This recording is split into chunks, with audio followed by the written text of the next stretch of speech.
12 years ago, in the busy corridors of Faculty of Arts at the University of Abuja, surrounded by new faces, lectures, and the excitement of a new chapter of life, I saw her for the very first time.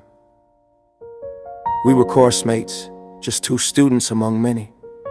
But from the moment my eyes met hers, something in my heart quietly whispered a truth I could not explain. She was the one. Some people call it love at first sight. Maybe that's exactly what it was. Strangely, even though we shared the same classes and the same academic journey, I never got the chance to speak with her throughout our entire first year. She always seemed distant, calm and focused, while I was everywhere at once, moving around, laughing, living the chaotic life of a typical student. But in my heart, a different story was already unfolding. I had already started dating her, at least in my head. In fact, some people around me already knew I spoke about her as though she was already part of my life. Even though we had barely exchanged words, I even used her name as my phone's password. Then came a day in our 200 level that I will never forget. We had gone to the mini campus to write an exam, posed to, and I had to be precise in the middle of all the tension and stress that usually comes with the exam. She suddenly fell sick. She was the one who was sick, yet somehow I was the one feeling weak. Seeing her that way stirred something deep inside me. That moment made everything clearer than it had ever been. I realized that what I felt was real, and it was no longer something I wanted to keep hidden. That day planted the courage in my heart to finally express what I've been carrying inside for so long.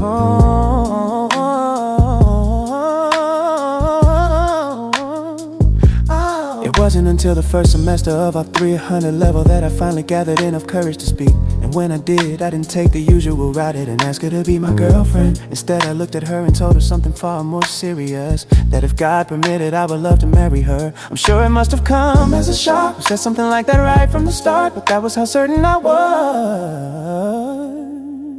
After that, I waited, not for a few hours, not for a few days, for a few weeks that felt longer than any semester exam result waiting period. And eventually she said yeah. Looking back today, I realized how much courage it must have taken for her to make that choice. Many voices tried to persuade her otherwise. Some of her friends thought I was too fine and therefore must be a playboy. Some believed I was too broke. Others said she shouldn't even consider dating a course mate. But despite all the opinions, the warnings, and the doubts, Halima chose me, and that decision changed my life forever. Today, 12 years after the day I first saw her on campus, we've been officially married for 5 beautiful years. And I still thank God for that choice she made. Halima, thank you for coming into my life. Thank you for accepting me when many people advised you not to. Thank you for believing in me when I was still becoming the man I am today. Yeah. You didn't just walk into my life, you transformed it. You turned a boy into a man. You turned my house into a home. You stood beside me through every season we have walked through together. And the greatest gift of all, you gave me your beautiful daughter Zainab. When I look at her, I see the future and I feel peace, knowing she has you as a mother.